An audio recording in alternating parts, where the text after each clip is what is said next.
Perfecto. Castro Alza. Castro Alza.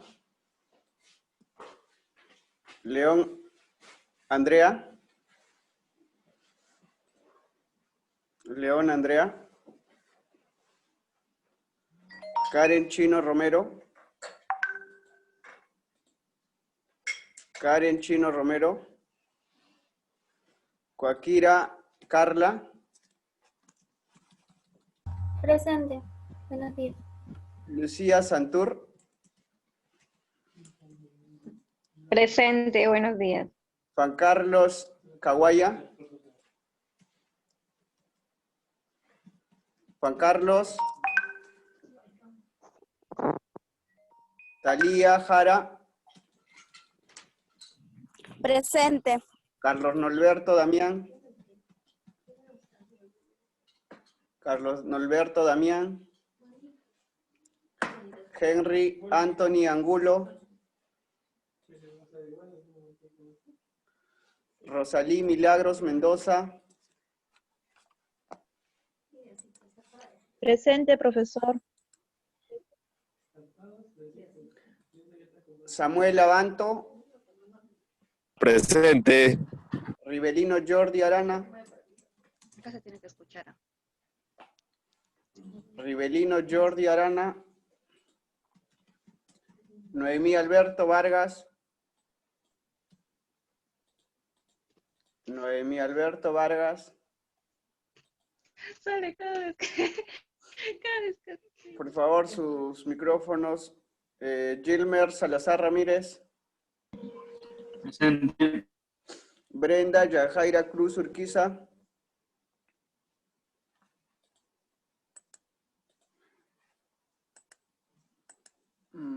Brenda Cruz.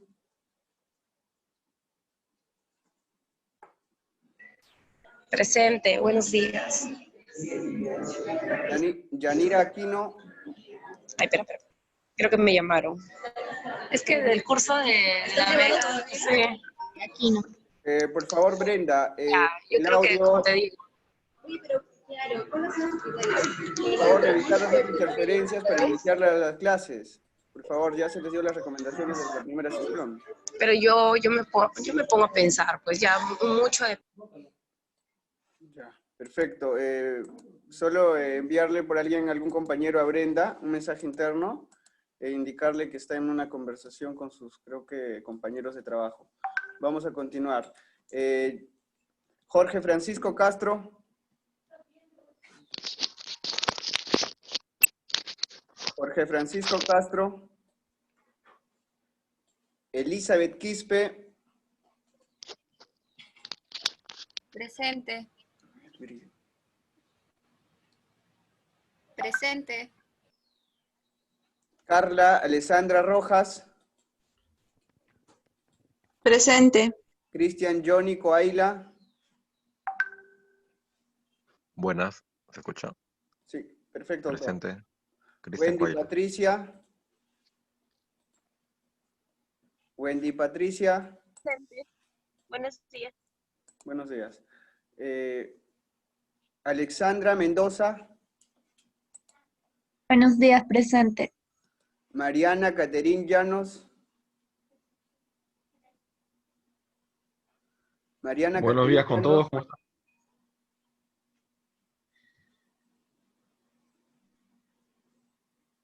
María Victoria Elena.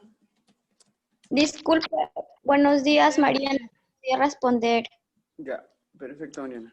María Victoria. Presente. Amy Medina. Presente. Grace Cori.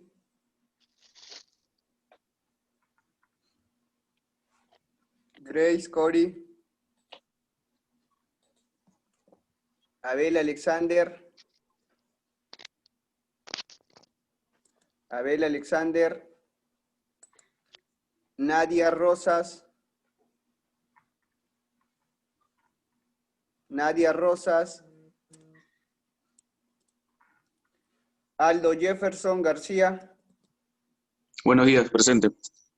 Victoria Sofía. Presente. Stephanie de Los Ángeles Ramírez. Presente. Misael Alberto Cruzado. Buenos días, presente. Juliana Choque. Presente. Belén Medina Pastor. Presente, buenos días. Alejandra Silvia. Alejandra Silvia. María Jacqueline Vizcarra. María Jacqueline. Presente. Rosa María Condori. Miriam Jacqueline. Excelente, Miriam. Rosa María Condori.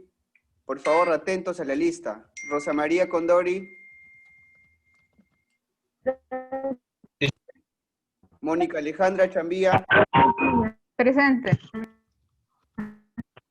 Pedro Manuel Díaz. Buenos días, presente. Alexandra Vargas. Alexandra Vargas. Claudia Candia Estaña. Presente, buenos días. John Sebastián Silva de la Riva.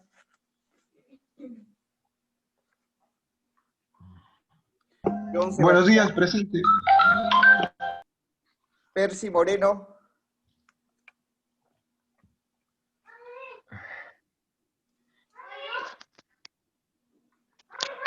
Percy Moreno. Jessica Lisbeth Gamarra. John Otmar Montero. Buenos días, presente. Alex Vilca. Buenos días, presente. Alex Vilca. Presente, presente, buenos días. ¿Me escucha? Chipana Camasa. Presente. Michael Díaz Condori. Presente. Jesús Nina Mamani. Presente. Andrea del Rosario Acho González. Señor Clinton, buenos días. Presente. Gina Stephanie Adubiri Yupanqui. Presente. Judith Pari Santos. Buen día, presente. Andrea Janet Sánchez Zanja. Presente. Hilaria Mendoza Limache. Hilaria Mendoza. Carolina del Rocío Espinosa. Presente. Silvana Maquiavelo. Buenos días, presente. Freddy Eloy. Freddy Eloy. Presente, doctor. Carol Janet. Presente. Adrián Yanderes. Presente, compañero. Quispe Chambi. Viviana Loza. Jonathan Juvenal. Buen día a todos, presente. Rosa Giovanna. Angie Celeste. Edwin Campos. Leslie Sotomayor. Nela Serrano. Buenos días, presente. Perfecto. Josué Joel. Presente, buenos días. Santa Marina. Santa Marina. Anthony Kenny. Jessica Lisbeth Mamani. César Paul. Presente. William Alexander. Yamile Yajaira. Buen día, presente. Carolina Valverde. Bueno. Luis Franklin. Brady Fernando. Lisbeth. Presente. Presente, Brian. Perfecto, Brady. Lisbeth Fiorella. Presente. Brian Edgardo. Rosa Velázquez. Jamie Flores. Disculpe, joven Clinton, presente. Brian Edgardo. Ya, Brian Edgardo, perfecto. Rosa Mayela, Jamie Presente. Flores, Presente, Jenny Flores. Edwin Condori, Presente. Mayra Mamani, Presente. Jennifer Jara, Edgardo Herboso, Presente, buenos días. Nilson Vladimir, Presente, buenos días. José Luis Calizaya,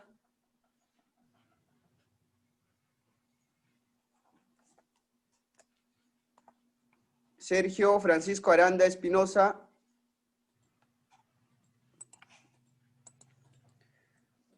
perfecto, creo que ya todos estamos en lista. Hay personas que voy a admitir en la plana que estaba en sala de esperas. Apagué mi cámara, que me dio un poco de alergia, y entonces...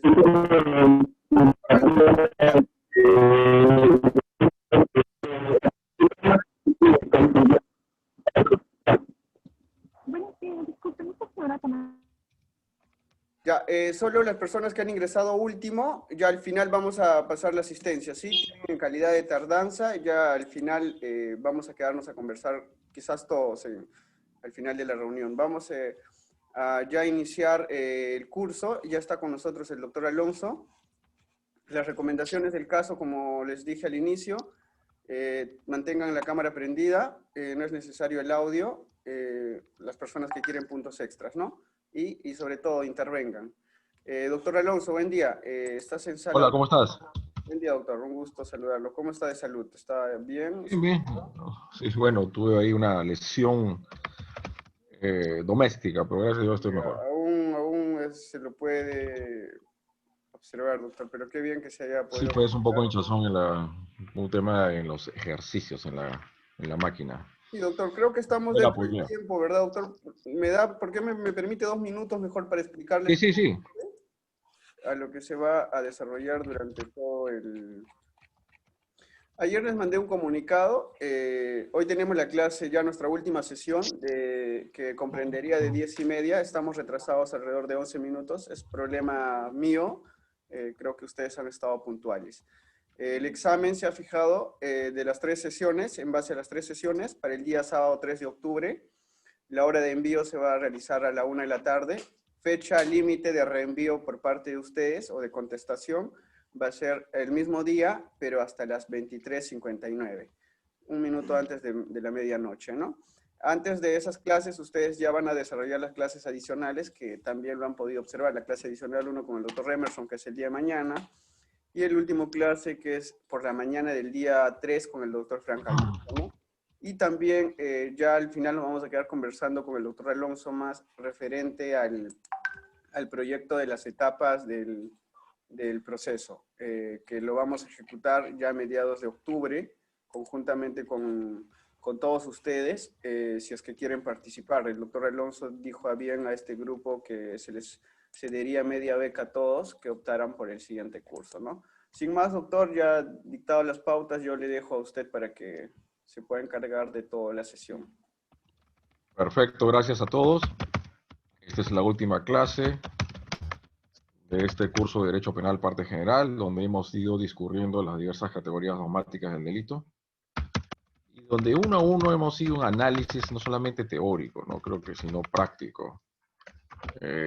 Y eso es algo importantísimo en una suerte de capacitación, donde no solamente podemos hacer alusión o auscultar partes teóricos conceptuales, muy dogmáticos, ¿no? Sino ver en la práctica, en la jurisprudencia que Clinton también le envió en su momento, cómo es que los operadores jurídicos están finalmente dando lugar a las diversas categorías dogmáticas, como sobre todo en la imputación objetiva y la imputación subjetiva, ¿no? Esto es algo finalmente, a decir, muy importante, en orden de poder concatenar teoría con práctica, ¿no? Y eso es precisamente lo que se ha pretendido hacer en las primeras horas, en las primeras sesiones de este curso. Dicho esto, ¿no? Que parece importante, no sé si han visto todo lo que he colocado Clinton en el chat, ¿no? me parecería importante dar recuento de lo que acabo de señalar. Voy a ir uno a uno y quiero que ahí cada uno de ustedes compenetren con ello. Porque parto tal vez del final, cuando digo algo muy importante, ¿no? Que en el análisis acá hay justamente que toca la culpabilidad, que espero ya retomarla en 45 minutos. Es que la teoría del delito implica una bipartición en su análisis. Lo que es el injusto y la culpabilidad. ¿Les queda claro a todos ustedes lo que es el injusto? ¿Les queda claro todo lo que es el injusto para ustedes? Y decimos acá, la acción, esa conducta humana, ¿qué se requiere? Portadora, para ser portadora de relevancia jurídico-penal, lo que ya de cierta manera daba Metzger, ciertos retazos o ciertos rasgos o ciertos elementos que después se fueron depurando y grado desarrollando, una persona libre, consciente y responsable. Buena, Clinton, si estás, entonces tienes que contarnos el chiste, ¿de qué te ríes? Libre, consciente y responsable. Como bien lo dice Kant, la imputación jurídico-penal requiere libertad, y yo agrego conciencia. Por eso es que ahí se analiza el reproche, finalmente, en el ámbito del estado de conciencia, aparte tenemos la acción y la culpabilidad. Justamente las categorías de la acción y la culpabilidad han resultado siendo para mí un escollo para que se pueda construir, finalmente, una culpabilidad empresarial, o prender a través de ciertas denominaciones o rótulos, etiquetas, de que las personas jurídicas sean portadoras o tengan capacidad de responsabilidad penal. Porque si bien es cierto, y como hemos estado finalmente dando cuenta a lo largo de estas sesiones, que el fundamento, la imputación jurídico-penal parte de argumentos sólidamente normativos, y creo que quedó claro, y lo voy a decir acá, que la imputación jurídico-penal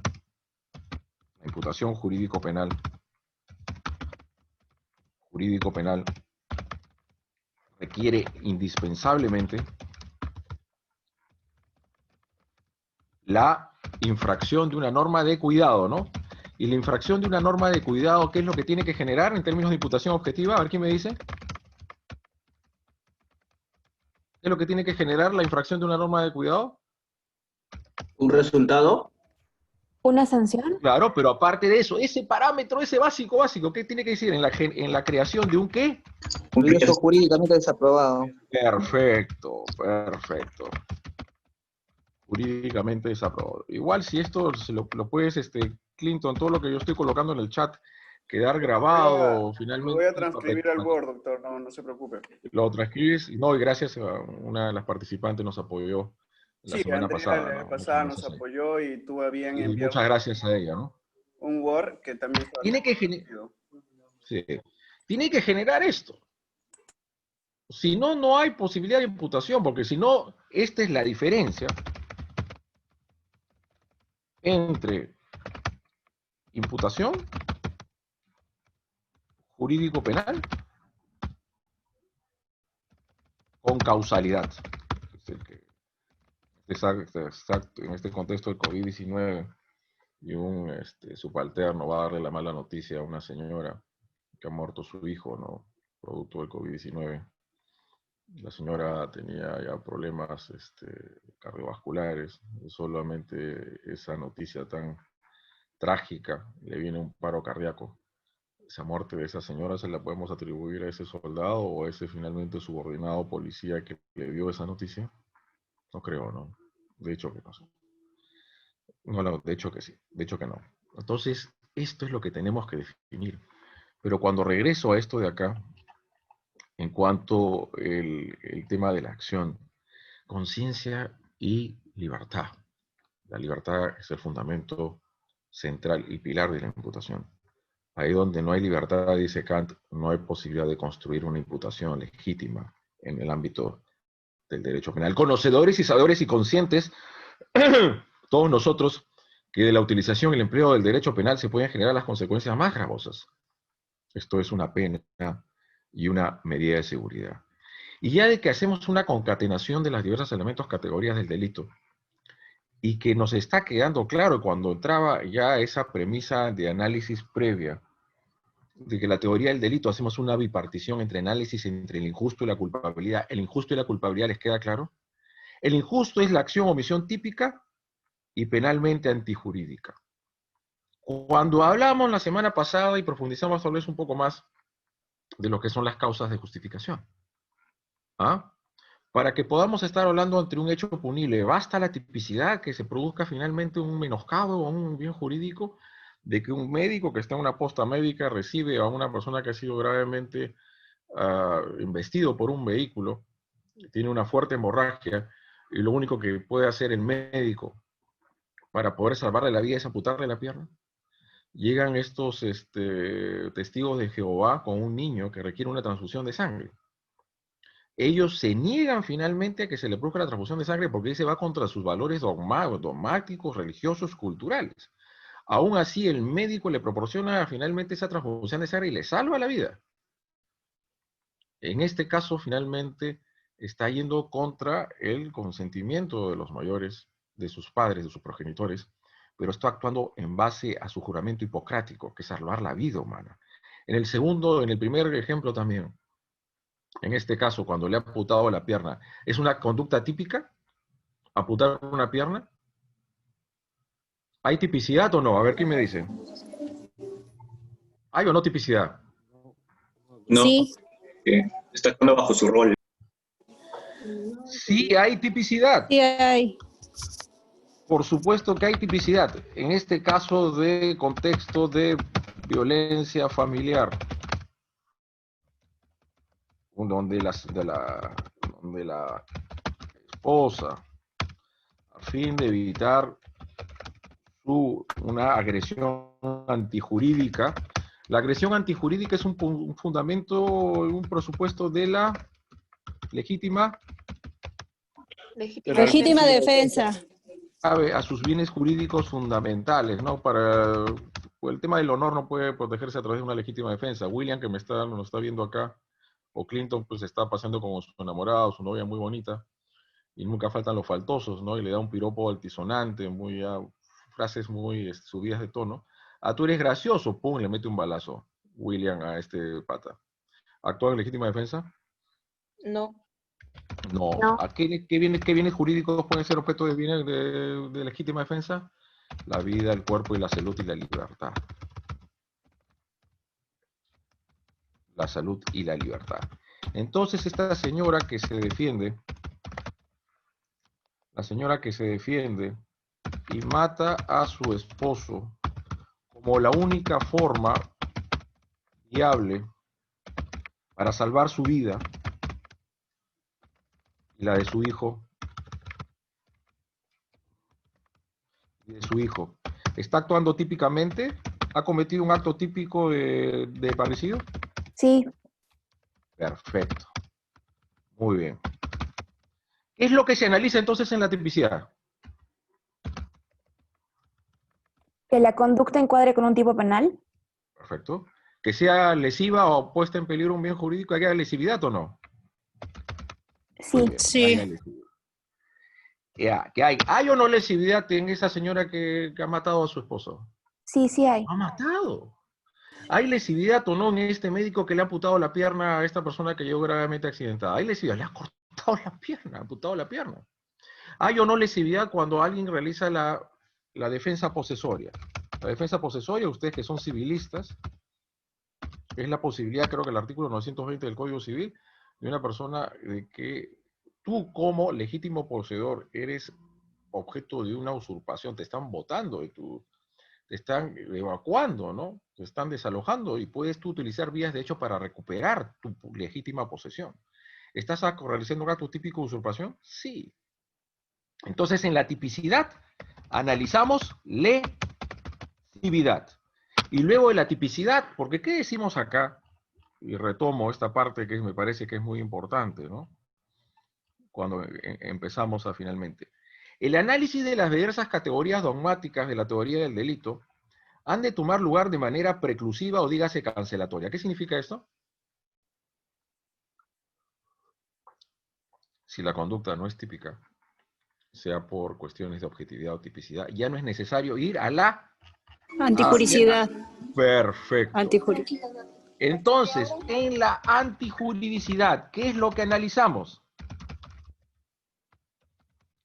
Que Y sea la contrario, lesión. contrario a ¿Ah? derecho.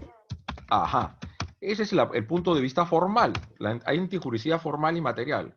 La antijuricidad formal es la contrariedad de derecho. En la antijuricidad analizamos si la lesión o la puesta en peligro del bien jurídico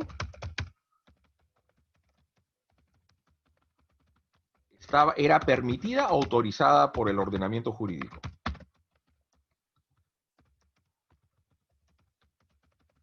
Autorizada por el orden jurídico. Por eso, nosotros hablamos de 3 clases de normas en derecho penal. Las primeras normas son las Prohibitivas. Perfecto. Las que te dicen tú no realices una determinada acción, ¿no? No mates a alguien, no te apropias de lo ajeno, no lesiones la integridad de los bienes, esas son normas prohibitivas, ¿no? Las que se cometen a través de una acción. Las normas de mandato, tú tienes Comisión que... por omisión. Claro, por omisión, ¿no? Tú tienes que realizar determinadas acciones dirigidas a sofocar ciertos riesgos o peligros que se pueden finalmente generar. Si tú vas a abrir un establecimiento al público, tienes que generar todos los mecanismos y condiciones de seguridad. El caso McDonald's, ¿no? Les envié, ¿vieron? ¿Ah? Vean caso McDonald's. No sé si a ustedes les gusta más la McDonald's o la Burger King o la Bembo, McDonald's y Restobar, ¿no? En ambos son imputaciones a título de comisión por omisión. La base de la imputación de comisión por omisión es esencialmente normativo. ¿Por qué? Es normativo. ¿No es acaso que todo el desarrollo de nuestras actividades socioeconómicas que tenemos que realizar si queremos abrir un establecimiento comercial, una tienda, finalmente un restaurante, tenemos que cumplir con ciertas medidas o no? No es que tiene que pasar por ahí defensa civil y revisar que todo esté ok, y también las municipalidades tienen que dar una licencia de funcionamiento, ¿no? ¿Qué significa? Que tienes que adoptar todas las medidas de precaución. Y por eso que no en vano, en el caso de Restobar, está tipificando a estos arrendatarios de este local el tema de violación de medidas sanitarias, ¿no? En el sentido de haber quebrantado todas finalmente los protocolos y procedimientos por parte del MINSA que se dirigen a evitar la propagación y contagio del COVID-19, ¿no? Entonces son las normas prohibitivas y las normas de mandato, y tú tienes que realizar una acción destinada a conjurar un posible riesgo a ese bien jurídico. En la comisión por omisión es que tú ya has realizado una acción. En este caso, lo que se está imputando, el caso Restobar, que es un homicidio doloso, es haber generado fuentes de peligro para bienes jurídicos fundamentales. Y la tercera clase de normas son las normas permisivas. Precisamente las normas permisivas tienen que ver con la Legítima de defensa también. Claro, todo lo que son causas de justificación. Todo lo que son las causas de justificación. ¿Por qué justamente se llaman permisivas? Porque permiten, o también autoritativas, a una persona o a un funcionario en una circunstancia determinada lesionar o poner en peligro un bien jurídico. El ejercicio legítimo de un oficio, un cargo, con un juez pues ordene el desalojo de un bien inmueble, o también los jueces que impongan lo que es la prisión preventiva o la detención preliminar judicial. ¿Son afectaciones a bienes jurídicos o no? Claro, y ustedes lo saben muy bien, que en mérito a los estudios de derecho constitucional, que los bienes jurídicos o los derechos fundamentales son relativos o absolutos. Son relativos. Relativo. ¿Ah? Relativos, ¿no? Si no, no se podrían finalmente hacer objeto de afectación en un proceso penal, ¿no? Sin embargo, el cimiento de los bienes de los derechos fundamentales o los derechos humanos sobre construye todo este edificio es la dignidad humana. Y la dignidad humana no es un derecho fundamental o humano, es el cimiento sobre el cual se construyen los derechos fundamentales. Es el cimiento de todo el edificio, ¿no? El edificio normativo. Y a esto, en mi posición, en el caso de la trata de personas, lo que se afecta es la dignidad humana. Y esto implica, finalmente, esto implica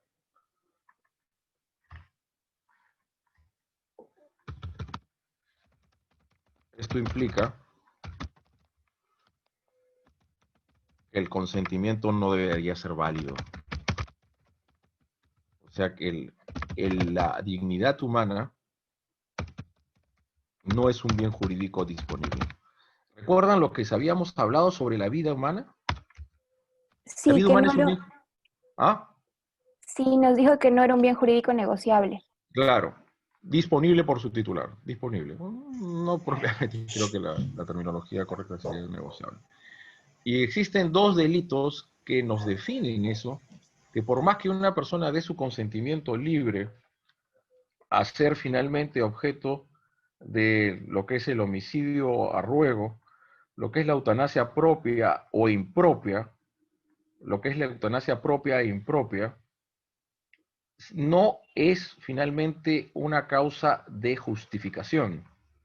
No es una causa de justificación, o mejor dicho, no elimina el injusto, el consentimiento, sino lo que hace es atenuar la culpabilidad, cuando se dice que el autor ha actuado bajo un móvil piadoso. Entonces, el móvil piadoso, en el caso del homicidio a ruego, y teníamos ¿cuál es la otra expresión de que la vida humana no es un bien jurídico disponible? El delito de suicidio.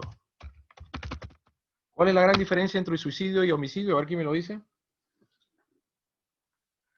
Que en el delito de suicidio es puede decir que por decisión tal vez propia mayoritariamente, ¿no? Uno mismo es el que termina con su vida. En cambio, en el delito de homicidio es a causa de otra persona. Claro, en el suicidio, el suicida organiza su propia muerte.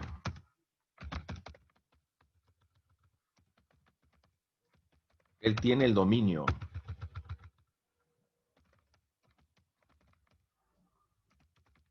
Dominio y gobierno de su autoeliminación. Doctor, disculpe. Yo le estoy escribiendo toda mi participación en el chat. No sé si lo estuviera leyendo. Pero si es así, yo podría decirle lo que pienso del delito de suicidio y de homicidio. Ya, dime la diferencia. Ya, bueno, a mi parecer, el delito de suicidio es decisión propia o personal, porque hay algunos que causan su propia muerte. Y en cambio, el delito de homicidio es causado por otra persona, en contra de la voluntad de uno. Perfecto, muy bien. Por favor, Clinton, hay varias personas que están participando y de manera muy buena. Si tuviese... Clinton, ¿me estás escuchando? Clinton, ¿estás ahí? Doctor. Clinton, bueno. Por favor, a las personas que están ahí interviniendo, hay que darle un puntaje, ¿ya? Claro, exacto. Hay varias personas. Justamente en la mañana se dio las recomendaciones, las personas que prendieran la cámara estuvieran siempre participativos por el chat y ya sea por el audio se va a tomar en cuenta en la ponderación del examen final que va a ser el 3, ¿no? En base a las 3 sesiones que hemos acordado. Así que, doctor, lo vamos a tener en cuenta. Muy bien, gracias por recordarlo. Sí, no, al contrario, gracias a ti. Gracias a ti. A ver, entonces estamos dando cuenta que la vida humana no es un bien jurídico plenamente disponible por su titular. ¿Qué quiere decir? Que la autorización o el consentimiento a la muerte, que en quien no puede generarse su propia autoeliminación, solamente es un homicidio atenuante. Y en el caso, finalmente, en el caso del delito del delito de instigación o ayuda al suicidio, es un delito sui generis. Es un delito sui generis. ¿Por qué es un delito sui generis? Cuando hablamos, si recuerda, creo que Andrea o Carla también, que estuvieron interviniendo bastante la vez pasada, la participación criminal. ¿Cuáles son las tres manifestaciones de participación criminal? Instigación. Autoría y participación. No. Es la instigación, la complicidad primaria y secundaria.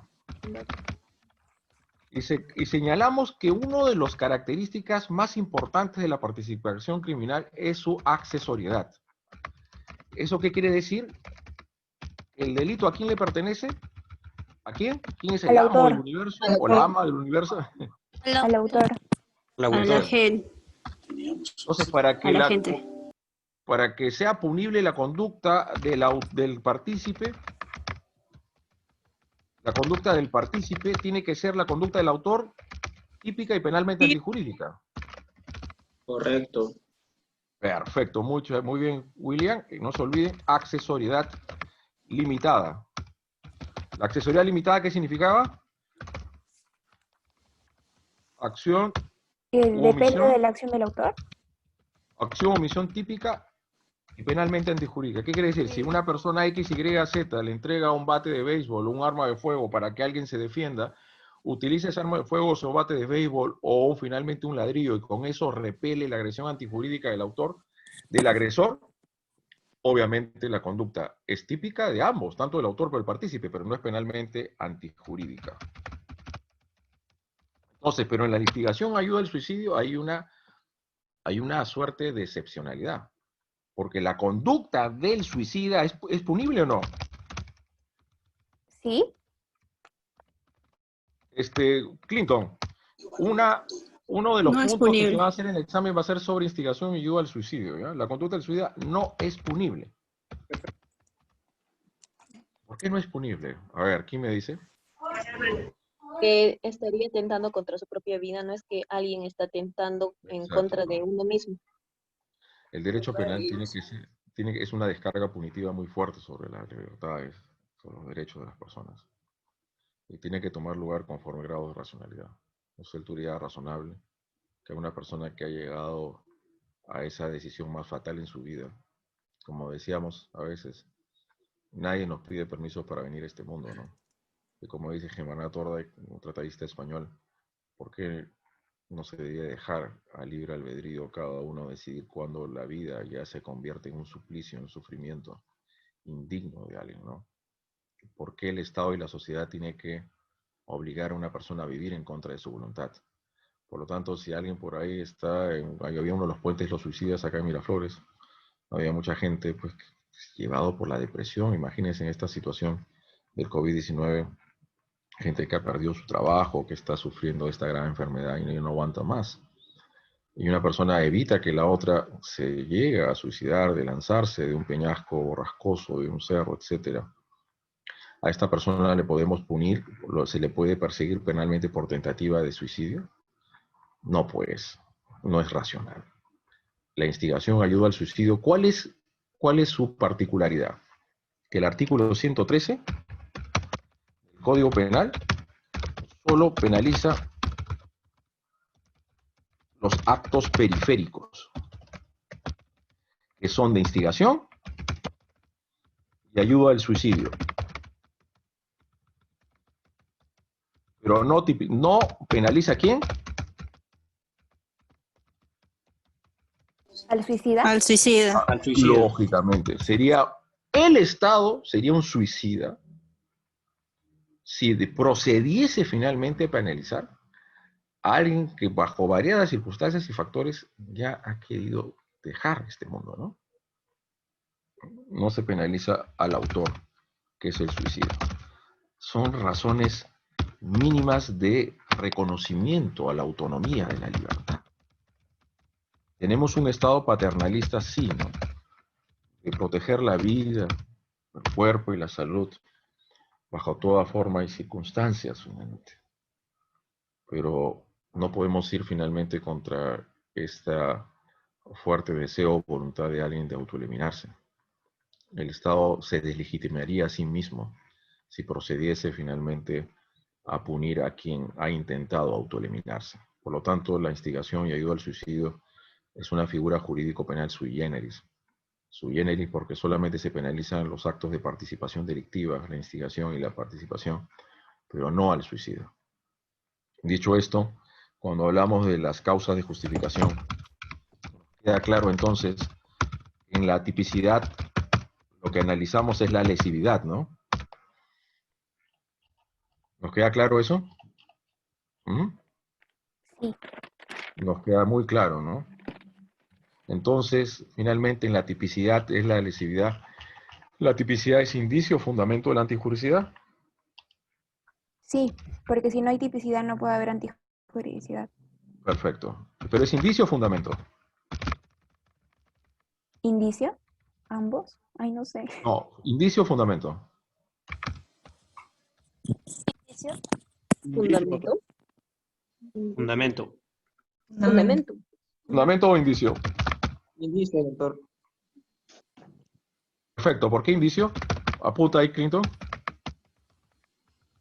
Porque si se configura la tipicidad, pues da a entender que presumiblemente sea antijuricidad, Presumiblemente, pero no necesariamente. no necesariamente, doctor. Una Exacto. causa. Implicaría decir, si es fundamento, si decimos que es el fundamento, implicaría que todo acto típico sería necesariamente, Antijurídico. y eso no es No es cierto, no es así. No es así. No es así.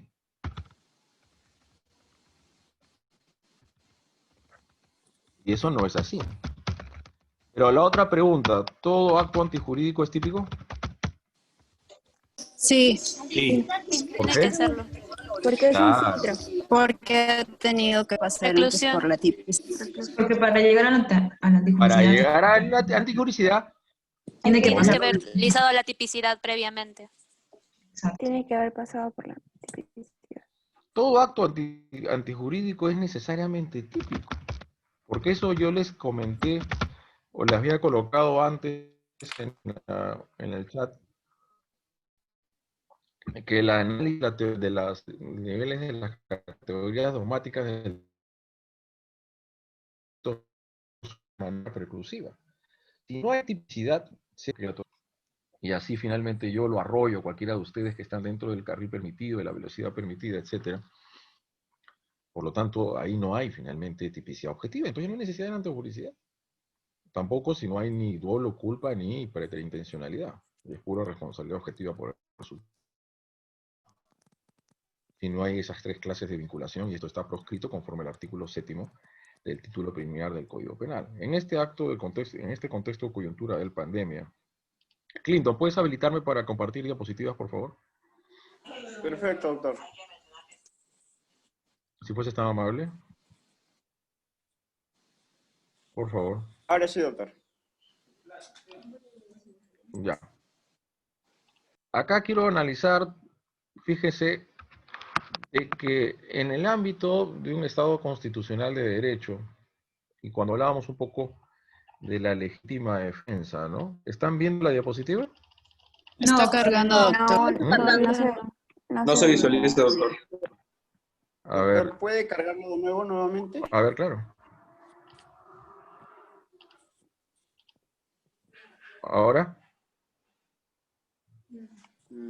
Tampoco. Está cargando. Tampoco, doctor. Está cargando. O está acá, pero Esperemos vamos avanzando. ¿Ya? Y ustedes me dicen si se llega a visualizar, o sea, si se llega a cargar, ¿ya? Entonces, la legítima defensa es ese acto necesario que cualquiera de nosotros podemos desarrollar a efectos de conjurar un riesgo para nuestros bienes jurídicos fundamentales nuestros o de personas finalmente vinculadas, ¿no? Ese es lo que es la legítima defensa, ¿no? El derecho no tiene por qué ceder ante lo injusto, la prevalencia del ordenamiento jurídico. En un Estado constitucional de derecho, ¿quiénes son las personas que necesariamente tienen que cautelar nuestros bienes jurídicos? ¿Quiénes tienen que defendernos ante la delincuencia?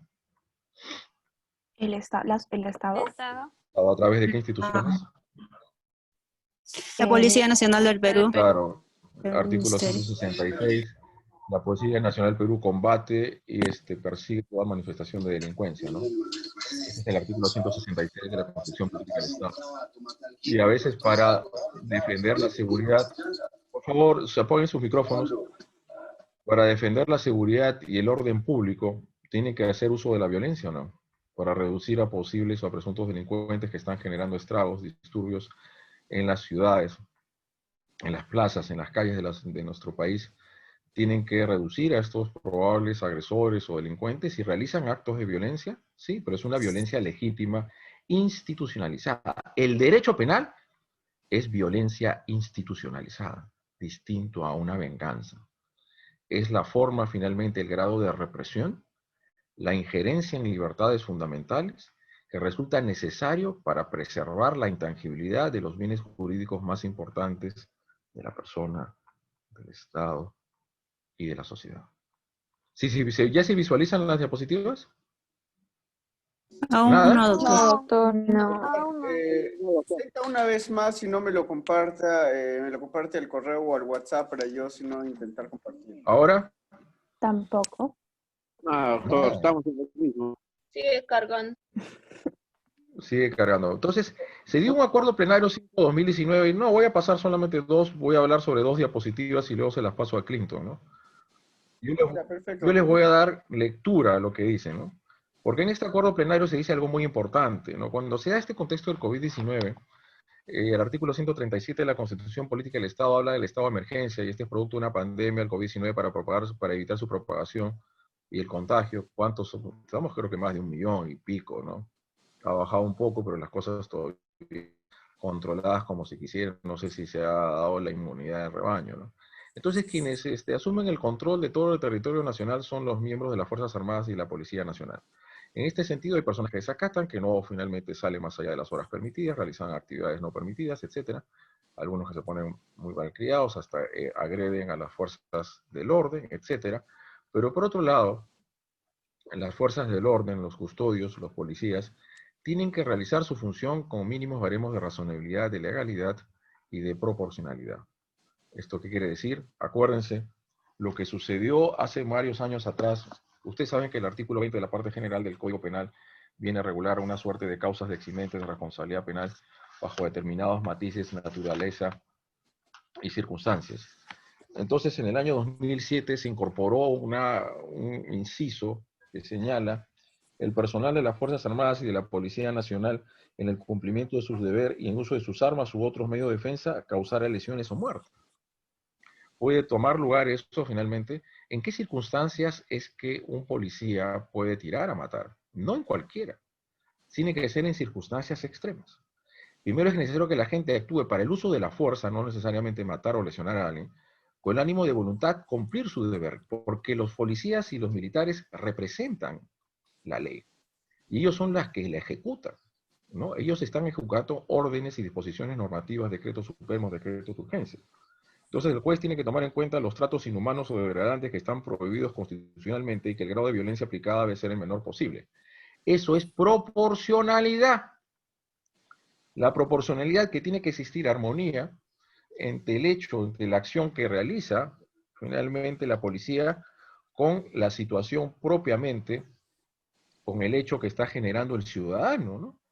Pues vayamos a ver en el caso Restobar si realmente la intervención policial que finalmente trajo como un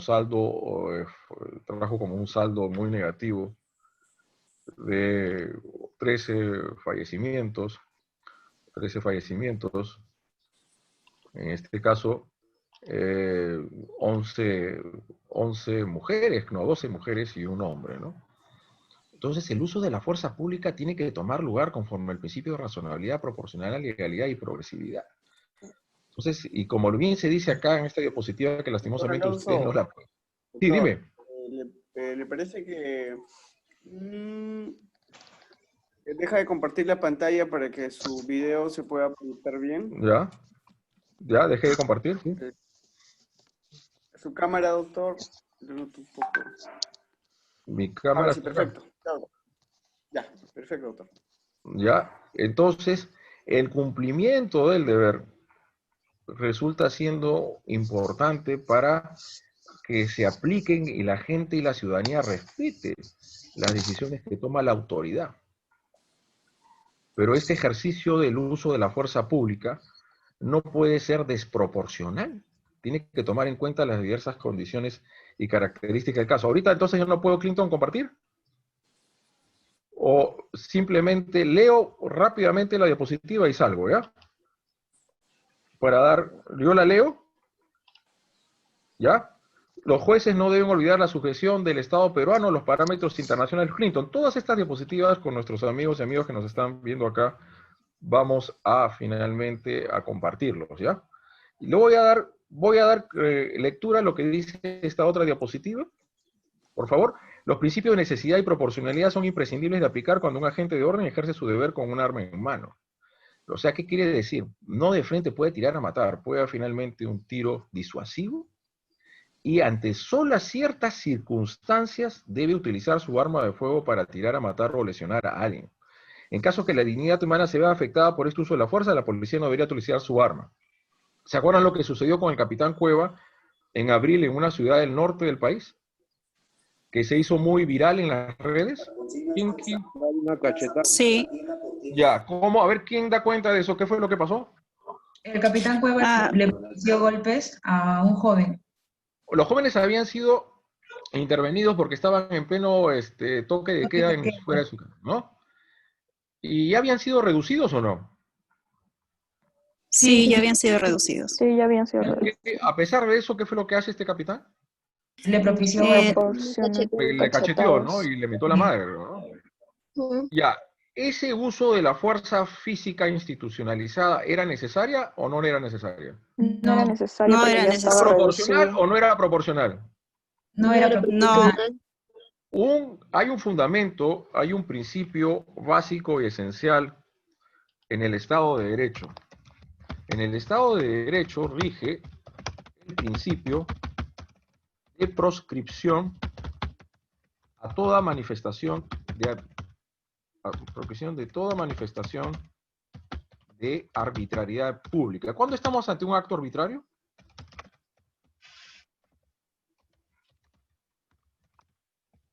Cuando hay abuso de poder. Claro, abuso de poder. Extralimitación.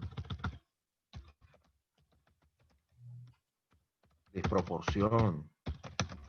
Ya no era necesario que este señor Cueva ejerce algún tipo de violencia sobre este joven. Todo acto desproporcional es el abuso. Eso es lo arbitrario. La extralimitación. Porque si bien Doctor, dime. Disculpe, yo tengo una apreciación respecto a ese punto porque a lo largo del estado de emergencia se ha visto ese tipo de actuaciones y abuso de poder por parte de la policía. Incluso había un caso en el cual estaba el tema del DNI, cuando no sabían, unos días salían los hombres y las mujeres y habían detenido a los homosexuales o travestis, bueno, no recuerdo. Entonces, lo que yo había apreciado ahí es de que los llevaban a la comisaría y les propinaban insultos que no estaban dentro de lo establecido para una detención. Pues no te pueden detener, pero no pueden atentar en contra de tu dignidad o insultarte o vejarte o humillarte. Entonces yo creo que por esa parte también se ha llevado una serie de abuso de poder o se han exagerado demasiado. Claro, esa es una extralimitación. Exacto. Al poder que le entrega la Constitución y la ley es una extralimitación. Por eso que también les envía al chat el tema de la 30.112, que hace un sistema de protección de garantías de la policía, donde quiere inclinar la balanza siempre al efectivo policial, y esto no es así. Pues estamos en una sociedad donde no son pocos los funcionarios y servidores públicos que abusan de su poder, ¿no? Y esto es lo que sucede. Era totalmente desproporcional. Igual cuando ingresan a un detenido y lo que hacen es generarle violencia, opresión o amenaza de tortura para que confiese su delito. ¿Esto qué acto es? Es un acto de violencia, altamente violento, de lesa humanidad. Es un delito de tortura. Ustedes saben que el delito de tortura es un delito de lesa humanidad. Claro, y la tortura está penalizado justamente en esta tipificación en esta catalogación son como delito de lesa humanidad. Cuando una autoridad o con aquiescencia de una autoridad se inflige dolores, sufrimientos innecesarios para que una persona declare o admite su culpabilidad, ¿no? Entonces, en ese caso de Cueva, habría un abuso de poder, que sería el artículo 376 de la parte especial del Código Penal, delito de abuso de autoridad, que es un delito especial propio. No se olviden de los delitos especiales propios. ¿Cuál es, Sena? ¿Cuál era el delito especial propio? El que exige una Por la cualidad, condición de la gente. una condición especial para ser autor o partícipe. Autor. Perfecto, muchas gracias. Muchas gracias, para ser autor. ¿Ok? Pueden haber Doctor. lesiones también, o puede haber delito de tortura, sí. Doctor, tengo una duda, no sé si me lo puede aclarar. Doctor, con esta nueva ley que ha salido de la Ley de Protección Policial, ¿eso no estaría incitando? Bueno, la ley dice, ¿no?, que el policía puede actuar, ¿no?, en función de su labor policial, puede actuar y Exacto. excederse, ¿no? Entonces, esa ley no estaría generando a que el policía genere o haga un abuso de poder de su función. Sí, de cierta manera puede estar promoviendo o fomentando, alentando actuaciones abusivas. Porque la policía va a querer sentirse escudada o blindada por esa ley de protección, decir que para mí es inconstitucional. Porque en uno de sus preceptos señala que se va siempre a interpretar a favor del policía. Eso es absurdo. El operador jurídico, los jueces y fiscales van a tener que aplicar la norma conforme las características y circunstancias del caso. Si una persona está huyendo de un lugar que acaba de cometer un hurto simple, ¿un hurto qué significa? ¿En el hurto se usa violencia, amenaza o no? No, solo No. no. Solamente si está No se usa fugando, violencia. está huyendo y de frente el policía tira a matar. ¿El policía está facultado para tirar a matar en tales circunstancias ante solamente un hurtador que está fugando del lugar? No, porque no hay proporcionalidad. No es proporcional. Claro, entonces le voy a dar la lectura cuándo es que se puede utilizar el arma de fuego y para tirar a matar. Por favor, yo les doy lectura, porque lastimosamente ustedes no pueden ver esta diapositiva. Un presunto delincuente o una persona a intervenir pretenda darse la fuga, no justifica el uso del arma de fuego o el ataque con arma letal por parte del policía. La única excepción que lo permite es que durante la huida el delincuente ponga en riesgo inmediato la integridad de la vida de otras personas o la de la gente. Cuando hay una persecución policial y estos delincuentes están tirando a matar. Hubo hace unos años atrás una persona que había participado en el servicio militar y parece que ha quedado con secuelas, no sé qué problemas tendría psicológicos, ¿no? Y con el arma que él sabía manejar de muy buena manera, llegó a varias discotecas o bares de Lima Norte y empezó a tirar a mansalva, ¿no? Así, por doquier, por la nada, con todo grado de ferocidad. Llegó la policía y la única posibilidad que tuvo para neutralizarlo era tirarla a matar, porque iba a matar a más personas. Entonces, la única excepción que lo permite es que durante la huida el delincuente ponga en riesgo inmediato la integridad o la vida de otras personas, incluidas la del agente policial. Es innecesario disparar contra la persona que eligió fugar ante la presencia policial, salvo que la vida o la integridad de los efectivos del orden de otras personas sea puesta en riesgo real inminente actual por quien se está fugando, señala el documento. Principio de proporcionalidad y de razonabilidad y de progresividad. O sea, lo vamos a decir acá. El cumplimiento del deber. ¿Solamente el policía o incluimos también a los militares? A los militares también. También porque estamos en un estado de emergencia, ¿no? Efectivos policiales y militares se sujeta a los principios, ¿cuáles primero? De legalidad. ¿Qué significa? Que tiene que tener la facultad que la ley le atribuye a los policías o a los militares el uso de la fuerza pública. Proporcionalidad.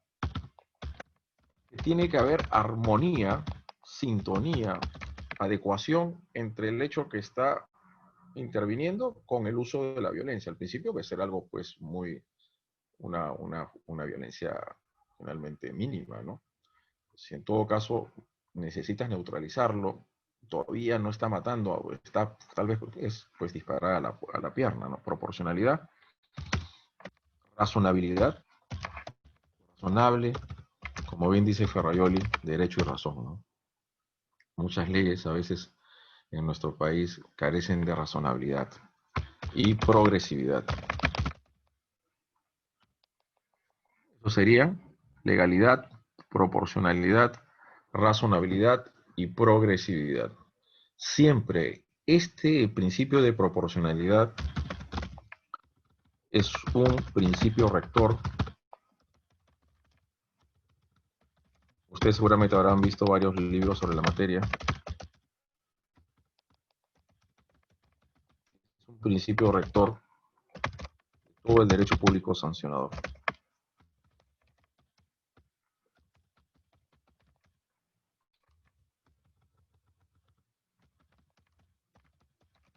Es un principio rector. Lo regula, ¿no? Porque hay que arbitrar el uso de la fuerza pública. Dicho esto, ¿cuál es la diferencia entre la legítima defensa y el cumplimiento del deber?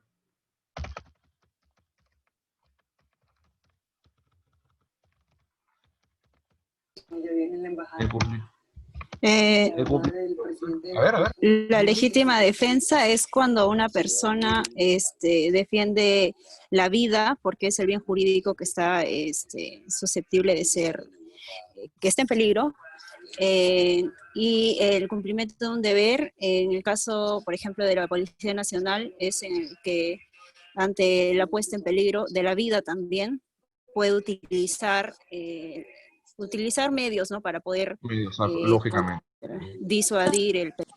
Y Profesor, contener esos peligros, ¿no? Dime.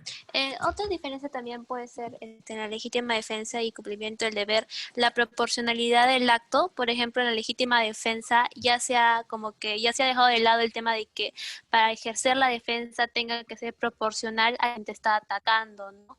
El Claro. tema del instrumento, y en cambio en el cumplimiento del deber sí te exige la sociedad la acción que vas a desplegar. Exacto, sí, ya más o menos te da ciertos parámetros, ¿no? Y es excepcional, ¿no? Solamente en circunstancias donde se ponga en riesgo tus bienes jurídicos a las de personas que están vinculados a ti.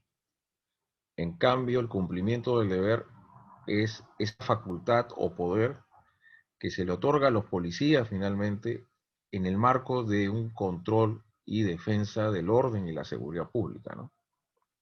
Y que tienes que actuar ante todo viso finalmente de probables agresiones o transgresiones que pongan en riesgo el orden público, ¿no? Entonces la legítima defensa del grado de excepcionalidad únicamente por una persona que se ve, en cambio la policía puede actuar solamente cuando se pone en riesgo su vida. No, cuando se pone en riesgo la vida e integridad de cualquier ciudadano. De cualquier ciudadano. Entonces, esto creo que resulta siendo importante porque el cumplimiento del deber, y en este acuerdo plenario del 2019, voy a pasar a Clinton todas estas diapositivas. Lastimosamente no sé qué es lo que pasa con el sistema que no se puede visualizar. Para que ustedes lean en rigor este acuerdo plenario. Y creo que, si yo les he enviado, creo que el chat grupal que tienen ustedes, un análisis mío sobre el cumplimiento del deber, ¿no? ¿Sí les he enviado? ¿Lo han leído? Sí. Era tarea, doctor, era tarea de análisis de su... Ya, y esto es básico y esencial, porque esto es calidad, ¿no? Y esta 30.112, ley de sistema de protección policial, que también hace una modificación en el artículo 20, y cuando habla ya no del cumplimiento de su deber, sino cumplimiento de las funciones constitucionales era innecesario. La 30.112 también provoca una modificación en el Código Procesal Penal 288A o B, y señala que en el caso de aquellos policías que están siendo procesados por haber utilizado un arma de fuego, luego haber matado o lesionado a alguien, no se le puede solicitar prisión preventiva. De plano, eso no puede ser. A ver, un ámbito de Clinton de procesal penal. En la prisión preventiva, el primer presupuesto, ¿cuál es? Fundados elementos de convicción. 268. Graves y fundados. Graves y fundados elementos de convicción que vinculan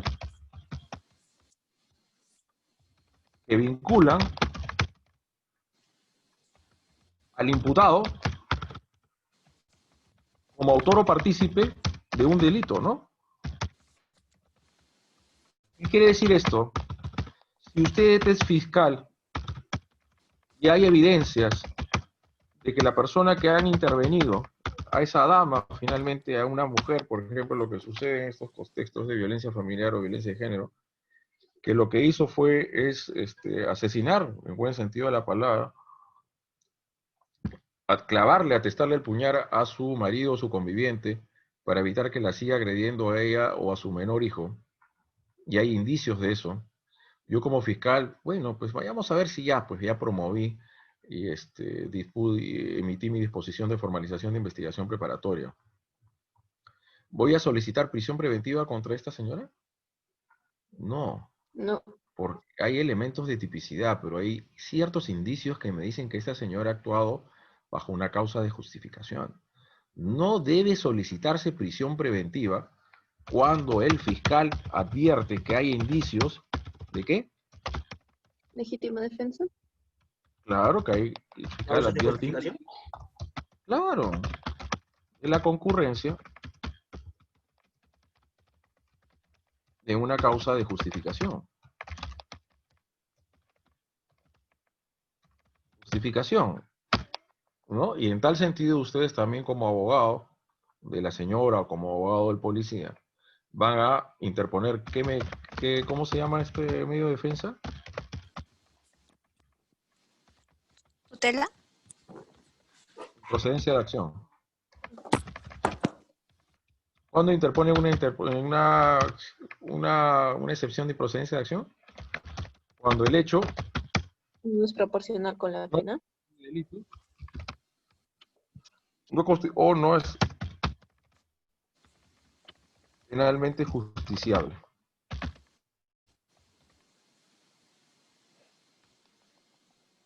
Una excepción de procedencia de acción. Cuando el hecho no constituye delito.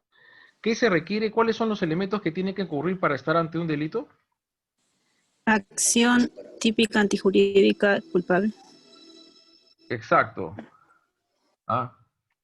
Entonces, estamos ante un acto luctuoso de aquella mujer que actuó en legítima defensa de su vida, el cuerpo y la salud y la de su menor hijo y así mató a su agresor. ¿Es delictuosa esa conducta?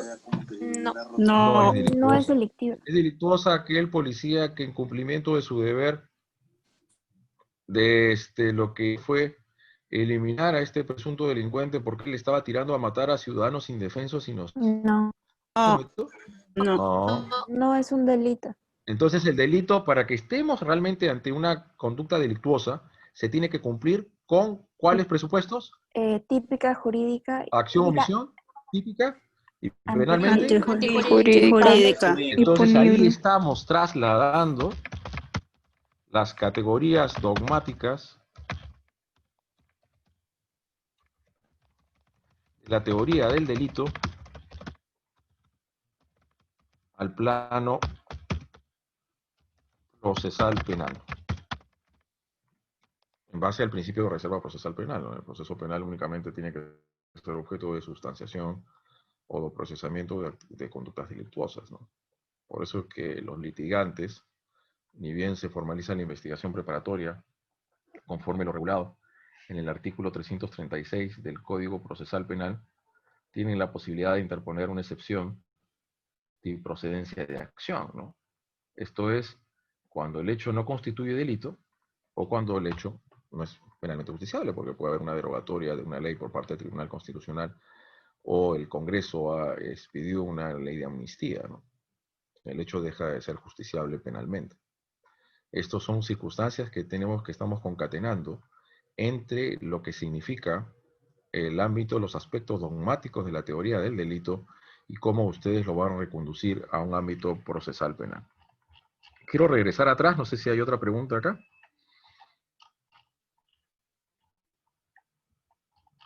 ¿Hay alguna pregunta? No. ¿Hay alguna pregunta por acá?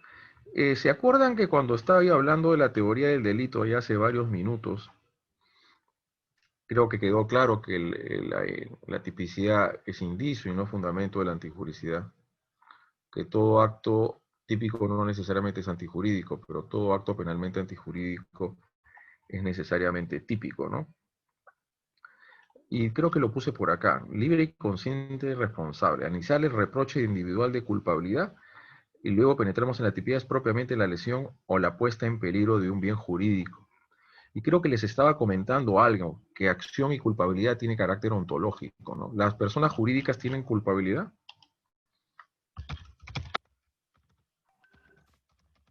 Las personas Profesor, jurídicas... disculpe, ¿qué es carácter ontológico? Lo estructural, lo óntico, nuestra estructura. Eso es lo óntico. Lo intersubjetivo, como decía Belser, carácter ontológico, ese revestimiento del ser humano. Nuestra propiedad inherente es ontológica. Y luego adquiere un revestimiento normativo. Esa es la gran diferencia entre derechos humanos. Espera un ratito. ¿Cuál es la gran diferencia entre un derecho humano y un derecho fundamental? ¿Las empresas tienen derechos humanos? No. No. No. Porque la persona, ustedes han leído seguramente a un gran civilista que falleció el año pasado, ¿cómo se llama? Fernández Cesareo, ¿no? ¿Y qué decía sobre la persona jurídica? Era una ficción legal creada por la ley, ¿no? Para fines altamente valiosos de quienes la constituían, ¿no? Para ejercer una actividad socioeconómica que refrende su pacto social. Es una ficción legal generada por la ley. ¿Las personas jurídicas tienen derechos humanos o tienen derechos fundamentales? ¿El debido proceso y la tutela procesal efectiva son derechos fundamentales? ¿Ah? Sí. ¿Son derechos humanos? En ese sentido, doctor, ¿tendrían derechos fundamentales? Los derechos fundamentales no tienen las personas jurídicas, porque son grados de abstracción, no es que la tutela procesal efectiva y el debido proceso tú lo vas a palpar, ¿no? O lo vas a tocar, ¿no? En cambio, los derechos humanos son algo inherente a la condición de persona, ¿no? Y dentro de las posiciones de las clasistas del derecho penal o de la filosofía del derecho, de aquellas posiciones escolásticas, ¿no? El naturalismo, ¿no? El naturalismo nos proporciona ese grado de teología, tal vez, de la construcción de los derechos humanos, ¿no? Entonces los derechos humanos parten de esa estructuración óntica, de esa propiedad inherente a que todos somos personas, ¿no? En cambio, los derechos fundamentales son construcciones puramente normativas. No en vano el debido proceso y la tutela procesal efectiva son derechos fundamentales que tienen las personas jurídicas en las empresas. Entonces, una cosa son derechos humanos y otra cosa son derechos fundamentales, ¿no? Los derechos humanos necesitan de una... Los derechos humanos tienen una propiedad ontológica.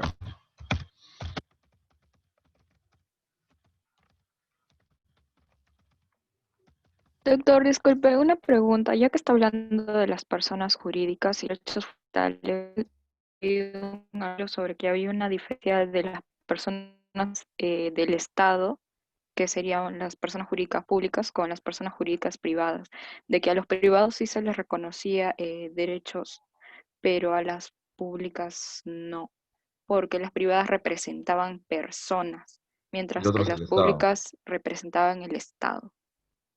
Pero hasta donde yo sé, las instituciones del Estado pueden ser representadas también en un proceso no contencioso, ¿no? Administrativo, ¿no? O sea, habría que analizar, tampoco yo no soy un experto en esa materia, y cuál es el punto propiamente de discusión. Porque decías tú que las personas jurídicas de derecho público no tendrían derechos. Claro, o sea, según el artículo que yo leí daba a entender de que solo las personas jurídicas privadas tenían derechos, porque representaban a personas. Era más Pero o menos... igual, ¿no? Ajá. Habría que darle, no sé si luego nos dices a ver quién, el autor y el título de la lectura. A ver, voy a buscar. Yo hago el análisis, pues, porque hay procesos contenciosos administrativos con entidades públicas. Ellos tienen derechos al acceso a la justicia. El proceso no contencioso administrativo que se encuentra regulado en el artículo 148 de la Constitución Política del Estado. Profesor. Y esto es interesante, porque inclusive un fiscal ha pedido lo que es la inhabilitación de un partido político, ¿no? Profesor, y ahí también no tendríamos que tomar en cuenta el hecho de que cuando hay procesos, por ejemplo, y en el ámbito penal, estas públicas son representadas por los procuradores, ¿no? O sea, Ajá. Sí, por procuradores. existe alguien que realmente los representa. Entonces, Defiende los intereses del Estado. ajá, defiende sus intereses, entonces, básicamente al defender también tiene ese derecho, ¿no? A estar No, sujetos obviamente, ¿no? a un debido proceso. Entonces, desde ahí se podría discutir el punto de vista que se expuso en ese artículo del que refería, ¿no? La compañera. Claro. Sí, esto es importante porque en el ámbito de la persecución penal, el titular del ejercicio de la acción penal es el Ministerio Público que representa a la sociedad y defensor de la legalidad. En cambio, quien ya formaliza la investigación preparatoria del artículo 336 del Código Procesal Penal, quien asume la defensa de los intereses del Estado de la pretensión resarcitoria de iniciación de los daños y perjuicios causados por la comisión del hecho punible, es la Procuraduría finalmente correspondiente. No se olviden que delitos contra la administración pública, administración de justicia, el bien jurídico, el titular es el Estado, por lo tanto, quien asume su representación son los procuradores. Entonces, los derechos humanos tienen una propiedad ontológica, en cambio los derechos fundamentales es estrictamente normativa, ¿no? Creado por la ley, ¿no? Y es importante, ¿no? Dentro de los derechos fundamentales, civiles, políticos, sociales, económicos. De hecho, las empresas constituyen un motor indispensable en el despegue socioeconómico de las naciones, ¿no? Es algo que tenemos que tomar en cuenta, que se ha ido discutiendo bastante en los últimos tiempos, pero la responsabilidad penal se afinca en una acción y un reproche de culpabilidad que solo puede recaer sobre una persona psicofísica.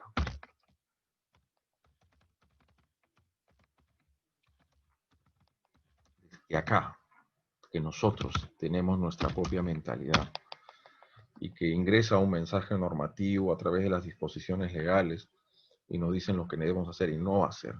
Conforme a eso vamos a tomar decisiones deliberativas si es que respetamos o no el orden jurídico. Y la culpabilidad tiene finalmente una esencia ontológica estructurada, va a poder definir si se puede comportar, ¿no? Conforme a la norma. Y de ahí que me gustaría hablar un poco, no sé si esto sí lo pueden ver. ¿Tampoco? No, doctor, está cargando. A ver, vamos a tratar de colocarlo nuevamente. ¿Ya? Y voy a dar lectura a cada una de Ahora sí se ve, doctor. Ahora sí, profesor, ahora sí. Qué bueno, me da mucho gusto, ¿no? Porque creo que lo que visualizamos acá es importante para el desarrollo de esta clase. El derecho penal presupone un mayor alto grado de afectación a las libertades fundamentales de los justiciables, como tal en orden democrático de derecho. Solo las conductas más insoportables, no se olviden del principio de mínima intervención, de última ratio y de subsidiariedad. ¿Qué significaban estos principios? Sabemos que el derecho penal supone la afectación más grave y más fuerte ante el contenido de los derechos y las libertades fundamentales. Tenemos que finalmente ejercitarse el derecho penal de una manera racional y razonable en la medida de lo estrictamente necesario, ¿no? Como bien se dice, hagamos uso de los otros medios de control social y cuando estos se hacen ineficaces, ahí como última ratio. ¿El derecho penal última ratio o prima ratio? Última ratio. Entonces, hagamos uso finalmente de los otros mecanismos de control social. Si estos ya son ineficaces, la de otra. Pero tenemos que hacer uso del derecho penal ante bienes jurídicos merecedores y dignos de tutela penal. Tienen que estar en la Constitución, son recogidos por el legislador y tiene que haber un comportamiento que lo afecte y lo ponga en riesgo. Entonces ello implica una culpabilidad por el acto en sintonía por un derecho penal del acto. Y lo digo así de esta manera, en un orden democrático de derecho, un hombre o una mujer solamente puede ser sancionado por lo que hizo o no por lo que es. será un tonto, desgraciado, un idiota, un patán.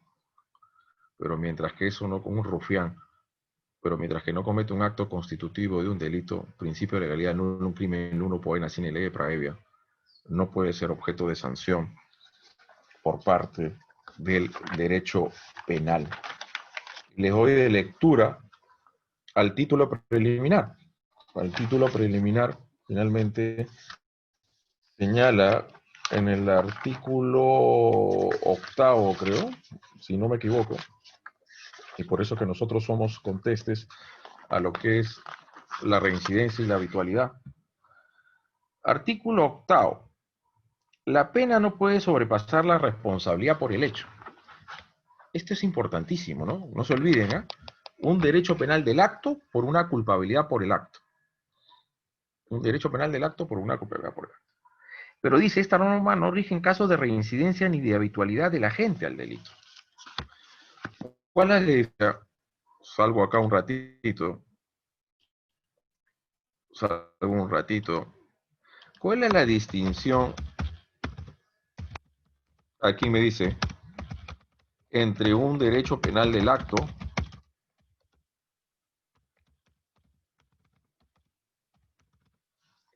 con un derecho penal de autor. ¿Cuál es la diferencia? Una persona puede ser peligrosa, ¿no? Cometer actos antisociales, ¿no? Orinar en la calle, qué sé yo, ¿no? Pero esto le da al Estado para punir a esta persona.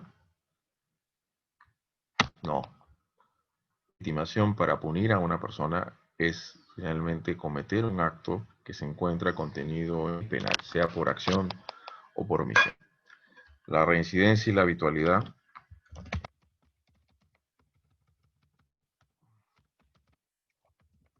¿ustedes las han estudiado en pregrado en la universidad?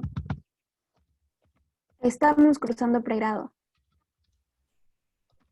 Sí, implican una expresión a un derecho penal de autor.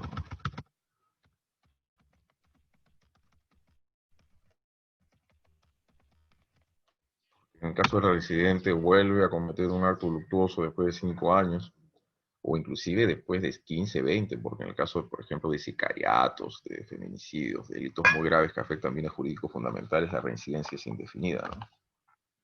El habitual que comete 3 o más delitos durante un lapso de 5 años.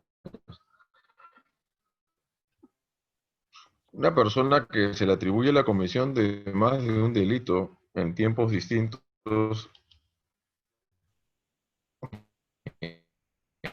espacios distintos, por ejemplo, donde cometieron actos colusorios,